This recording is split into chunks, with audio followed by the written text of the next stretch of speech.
So hello YouTubers. Got some comments about my aluminum bags and some other stuff. So I thought I'd go over the upgrades again and what I did and what I didn't film. So first off, we'll go with the tank.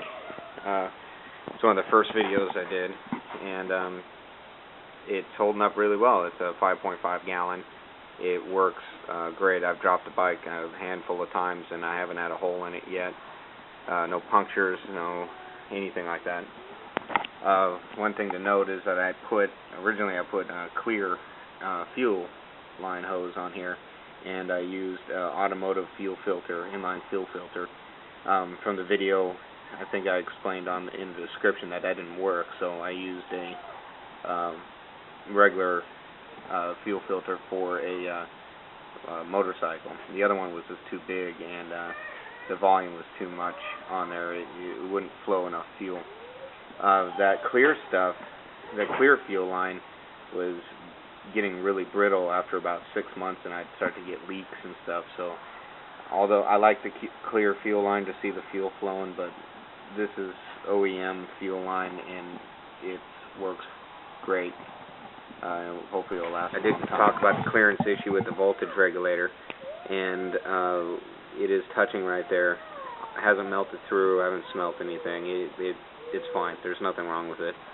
I did take the tank off to adjust the valves a week ago, and I took it off by myself and put it back on by myself. I didn't have to pull it apart like I explained in the first video. So no problems there. It went on and off just as easy as a normal fuel tank. You can see the other side here. The turn signal indicators still work great. I did have to make new circuit boards. I actually learned how to print my own circuit board, and I used surface mount components, and those seem to be more stable, and I got the lights a little bit brighter. The bench test, the lights were pretty bright, and I was happy with them. But if I were to do it again, I probably wouldn't do it with this style of LEDs. They're just not bright enough during the day for my taste. I want them blinding, and they're not. So, but it is what it is now, so I'm not going to change it unless I break something, and then I'll do something else. But for right now, that's what I got. The biggest thing is the bags. As you can see, I went from those big cans, and you can look at the video. I haven't used YouTube Editor before, but I might post a link to it somewhere around here if I can do it. If not, then you just saw my finger for no reason. But I went with just a standard 50 cal ammo can, and I put these on because the other bags were way too heavy and they were way too big. It was hard to get around. The bike sank about an inch, just awkward. And so I put these on, and I call them my commuter bags, and the other one I'm going to keep for camping and long travel. I haven't done much with those, but these are just fine. So what I did was, of course you can see my sticker here, but this has got some automotive, or not automotive, but just regular Rust-Oleum spray paint and a whole ton of clear coat. And I even put the sticker on after a few coats of clear coat and clear coated over the sticker, so it's nice and smooth. I did weld these eyelets on here, and they're just regular eyelets you can buy from the store. I just drilled a hole all the way through, ran them through, and tack welded a nut on there after I tightened them down, of course, and welded around the top so I don't get any water seepage. Might be hard to make out, but the gasket on here, when you're buying used ammo cans, make sure you check this gasket, by the way, and see if it's good. These were brand new. They still had sand in them from Iraq, I think. Anyway, I did, with the heat from here and the welding on the top, I did end up melting the gasket on this one and on the other one, so be careful when you're doing that. I coated the inside of it with felt, and for a couple reasons. One reason is that obviously it's soft for whatever you're going to be keeping in here, and it leaves a nice look to it. But the other reason is if you take the hard, rough side of Velcro, it'll stick right to the felt. So if you wanted to, that self-adhering Velcro, you can wrap around like a flashlight or a tool and just stick it right to the side and give you a little bit more open room in here. I didn't do anything crazy with the mounting, just simple bolts. I didn't even weld these on because this was already painted ahead of time. Luckily for me that it did, the rack that I made fit almost perfectly. I got a little bit of space on this side and on the other side. And as you can see on the bottom, I got a little bit of overhang, but all in all, it fit really, really well. On here, this is my locking system. This is a simple gate latch, and if you go to Home Depot, they will sell you, I think Stein makes these, or Stanley makes these, and you can buy, you have to buy them in a 5-pack, that's 5, and you get all of them keyed alike. They come pre-packaged like that, so all I need is one key and I can open up both my boxes.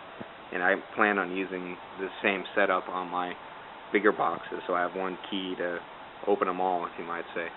But what I did was I centered this piece, ran a screw through, or ran a drill bit smaller than the screw, put the screw through, and on the back side I cut the screw off, the excess that was coming out, and I TIG welded it to the can. So these aren't coming out at all.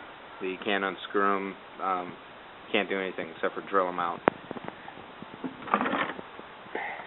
Now on the lid, you just cut out a diamond and start small and make your way bigger and bigger and bigger, and eventually you'll get it. But it fits right over the top. I know it's uneven. I got a big gap right here and everything, but it works. You close it, and people aren't able to get in. And it works out great. I really like it. It's low profile. I don't have a big padlock hanging here slamming up against the ammo cans or clicking away to annoy me. I really like that setup. I've found a picture of it in Google Images, and I think somebody did this first with a KLR, so I'm not going to take credit for it, but really simple to do. Took a little bit of time, but well worth it. And like I said, I got one key to open them all. That's it. Works out very well. I don't even notice the weight on the bike. I do notice the distance, the width. You know, you can't cut into cars as close as you used to be able to, but on trails. But that's all right. Works great. One thing I'm going to note here is I switched up my gear ratio. That's a 40-tooth sprocket, and I put a 14 in the front. Usually comes with a 15-45, if I am correct. This gear ratio works best for me. I bought a set of gears and a new chain, so I have essentially 4 different gear ratios I can play with, and this one seems to be working out the best for me. This paint that I've used on here was Rust-Oleum's undercoat for cars. It's a little grippy. It's been worn down some, of course, but it's a little grippy, and it adheres to the steel with very minimal prep work. It looks like powder coat. It's really good paint. If you're ever going to do something that you know is going to get beat to hell, I really recommend using that. It's cheaper than obviously getting it powder coated. It's great, really great. Give a thumbs up to Rust-Oleum for doing that. Makes a great product. And that's about it. If I were to change anything, I would change this. Maybe make it really rounded, because one thing that scares me is my foot peg's right here, this thing's right here, my calf sits in the middle. If my foot touches the ground and gets caught on something and gets sucked up, I'll break my leg. And I've come close to doing that before on a trail, but it scares me, it really does. So if I were to do this again, I would probably just eliminate this altogether, but as you remember, I'm using it as a foot peg for my passengers, and it works out well for that, but I think I would round it so if my leg did hit it, it would roll off. Anyway, that's it.